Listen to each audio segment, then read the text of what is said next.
राधे राधे मित्रों, हमारे चैनल हरि कृपा में आपका बहुत बहुत स्वागत है। मित्रों, आज हम आपके समक्ष वैशाख मास महात्म्य का 7वां अध्याय लेकर आए हैं।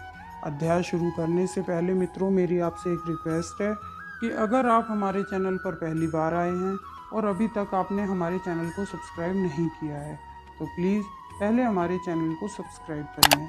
साथ ही साथ नोटिफिकेशन बेल को ज़रूर दबाएं ताकि आगे जब कोई नई वीडियो आए तो उसकी नोटिफिकेशन आपको सबसे पहले मिले। इसी के साथ श्री हरि के चरणों में नमन करते हुए अध्याय प्रारंभ करते हैं। श्री नारद जी बोले, मिथिलापुरी का धर्मात्मा राजा श्रुतकीर्ति इस अद्भुत चरित्र को देखकर हाथ जोड़कर महात्मा ब्राह्मण श्रुतदेव से कहने लगा, हे महात्मन, मैंने यह बड़ा अद्भुत तथा महात्माओं का आश्चर्य में चरित्र देखा जो धर्म के प्रताप से इक्ष्वाकु वंशीय राजा हेमांग की मोक्ष हो गई। इस धर्म की कथा को विस्तार पूर्वक कृपा करके मुझे सुनाइए। राजा के प्रश्न को सुनकर महात्मा शुद्धदेव बोले, धन्य है। यह कहकर राजा की प्रशंसा करते हुए बोले, हे मिथिलेश, मैं वासुदेव भगवान में तेरी प्रीत देखकर शुभ भागवत धर्मों का वर्णन तेरे आगे करता हूँ, जिनको जान लेने से प्राणी सांसारिक जन्म आदि बंधनों से छूट जाता है, जैसे शौच, स्नान, संध्या तर्पण, अग्निहोत्र और श्राद्ध आदि कर्म हैं, वैसे ही वैशाख मास के कर्म हैं। जैसे राजा के बिना प्रजा सुरक्षित नहीं रहती, ऐसे ही सत्कर्म के बिना धर्म नहीं रहता। वैशाख मास के समान कोई धर्म सुलभ नहीं है। जैसे जल का घड़ा देना, प्याऊ लगवाना, मार्ग में छाया करवाना, बावड़ी, कुआं, तालाब, धर्मशाला बनवाना, सूर्योदय से पहले प्रतिदिन स्नान करना, मधुसूदन भगवान का सुगंधित कोमल पुष्पों से पूजन करना, कथा सुनना, मार्ग से थके हुओं की हवा करना, श्रम को दूर करने वाले गोरस गुड़ का शरबत पिलाना, जूता, खड़ाऊ, छतरी, पंखा, तिल, शहद, नारियल, ईख, कपूर, कस्तूरी, चंदन आदि सुगंधित वस्तु, शैया, खाट, आम आदि रसीले फल, ककड़ी, दही, पान इत्यादि का दान करना, गौओं को घास डालना, पूर्णिमा में अन्न दान करना, चैत्र की अमावस को करील का दान करना, शरीर पर तेल आदि मर्दन न करना, पत्ते पर भोजन करना, नित्य नैवेद्य, धूप, दीप करना, फल, अन्न आदि का भोग लगाना, गुड़, सौंठ, आंवले, तंदुल, शाक आदि का दान करना, ये सब धर्म वैशाख मास में उत्तम है। स्त्रियों को माधव भगवान का पूजन फूलों से घर या मंदिर में अवश्य करना चाहिए। पूजा नहीं करने से उसके आयु, पुत्र, सुख तथा पति सुख के साधन नष्ट हो जाते हैं।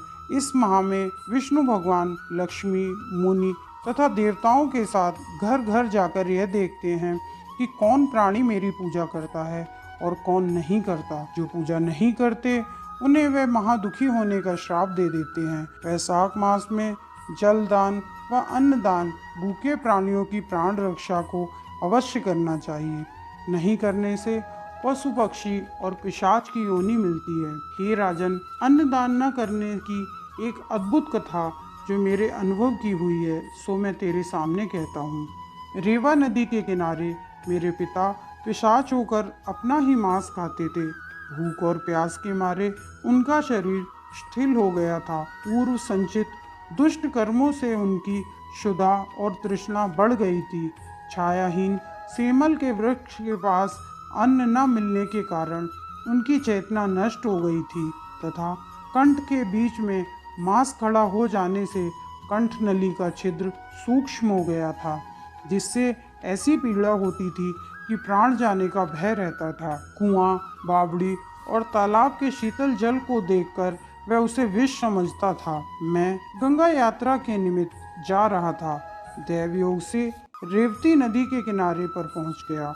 मार्ग में एक अद्भुत दृश्य देखा कि शामल्ली के वृक्ष की जड़ में एक पिशाच भूखा प्यासा चिल्लाता हुआ अपना मांस खा रहा है। वह पापी मुझे देख मारने को दौड़ा, परंतु मेरे तेज के मारे वह निस्तेज हो गया। मेरे हृदय में दया उत्पन्न हुई। तब मैंने उससे कहा, डर मत, तू कौन है, जल्दी बता, मैं तुझे अभी इस कष्ट से छुड़ा दूंगा।